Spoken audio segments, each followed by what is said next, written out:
हरिओम मित्रों, गायत्री ज्ञान गंगा में आप सभी का एक बार फिर से स्वागत है।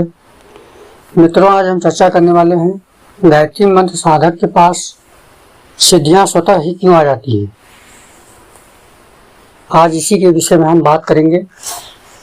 मित्रों, आप किसी भी मंत्र की साधना करते हो तो ये आवश्यक है कि उसमें आपको पवित्रता बनाए रखना पड़ता है।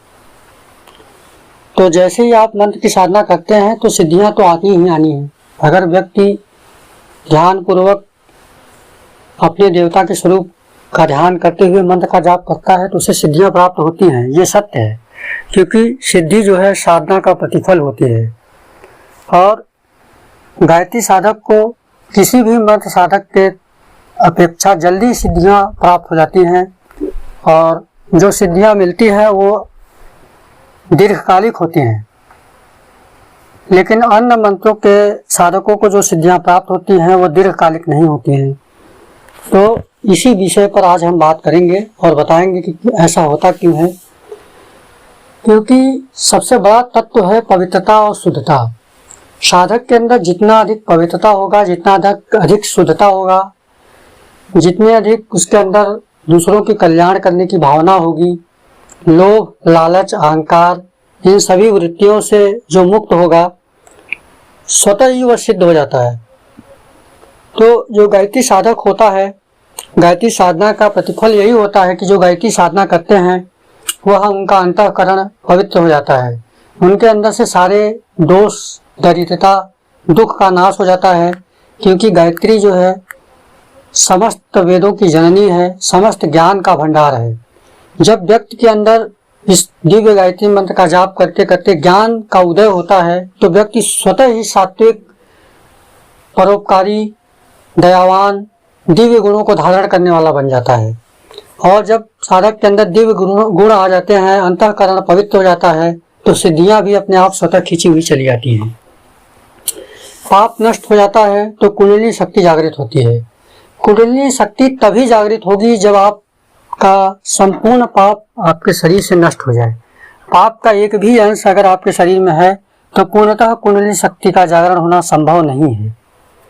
तो माँ गायत्री के दिव्य मंत्रों का जाप करने से पापों को, यह भर्ग का जो तेज है, सूर्य जैसे अंधेरे को नष्ट कर देता है, उसी तरह माँ गायत्री के भर्ग का तेज संपूर्ण पापों को भस्म कर देता है। जैसे ही साधक के संपूर्ण पाप भस्म हो जाते हैं, वैसे ही साधक के अंदर दिव्य शक्तियों का उदय होने लगता है और साधक का अंतः चेतना का विकास होने लगता है।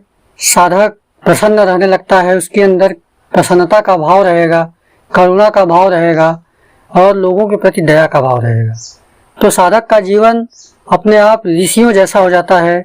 बड़े से बड़ा दुख भी साधक को विचलित नहीं कर पाता। साधक का आत्मविश्वास हिमालय पहाड़ के समान हो जाता है कि जिससे छोटे मोटे दुख टकरा कर चकनाचूर हो जाते हैं। तो गायत्री आत्मबल प्रदान करने वाली साधना है, और जिसके पास आत्मबल है, आत्मविश्वास की शक्ति है, उसके लिए सिद्धियां बहुत ही छोटी बात है। तो वो सिद्धियां स्वतः ही माँ के आशीर्वाद से प्राप्त हो जाती हैं। बस गायत्री साधक को अपने मंत्र की साधना, माँ गायत्री की भक्ति और लोगों के परोपकार की भावना को ध्यान में रखते हुए साधना करनी चाहिए। सिद्धियां तो स्वतः ही आती हैं और गायत्री साधक कभी भी सिद्धियों से विचलित नहीं होता और न ही सिद्धियों के जाल में फंसता है। क्योंकि माँ गायत्री अपने साधक को ब्रह्म ज्ञान प्रदान करती हैं। जो ब्रह्म का ज्ञाता है वो इन छोटी मोटी सिद्धियों के लोभ में कभी नहीं फंसता। इसीलिए तो राम शर्मा आचार्य जी ने समस्त सिद्धियों को प्राप्त करते हुए कभी भी उसका उपयोग नहीं किया। उन्होंने लोगों की सेवा, परोपकार की भावना और माँ गायत्री के दिव्य मंत्रों का प्रचार प्रसार तथा संपूर्ण जन तक माँ गायत्री के संदेश को पहुंचाया। तो ऐसे होते हैं माँ गायत्री के साधक, ऐसे होते हैं माँ गायत्री के उपासक।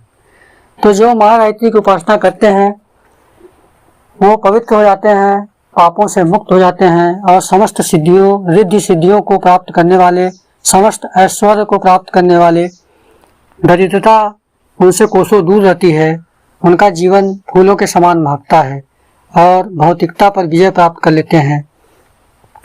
उनके लिए संसार की कोई भी समस्या नहीं होती है, क्योंकि वो अपने आत्मबल इतना ज़्यादा होता है गायत्री साधक में कि किसी भी समस्या को क्षण मात्र में सुलझा सकते हैं। और जो भी उनके पास आता है उनका भी आत्मिक कल्याण करने की पूर्ण सामर्थ्य रखते हैं। माँ गायत्री के भक्त संसार के दीन दुखियों के लिए शरणदाता हो जाते हैं और वो अपना ही नहीं संपूर्ण संसार का भला करते हैं। तो ये है माँ गायत्री की साधना करने का प्रतिफल, इसीलिए सिद्धियां उसके पास अपने आप चली आती हैं। धन्यवाद मित्रों, हमारी जानकारी कैसी लगी जरूर बताइएगा। हरिओम, जय माँ गायत्री।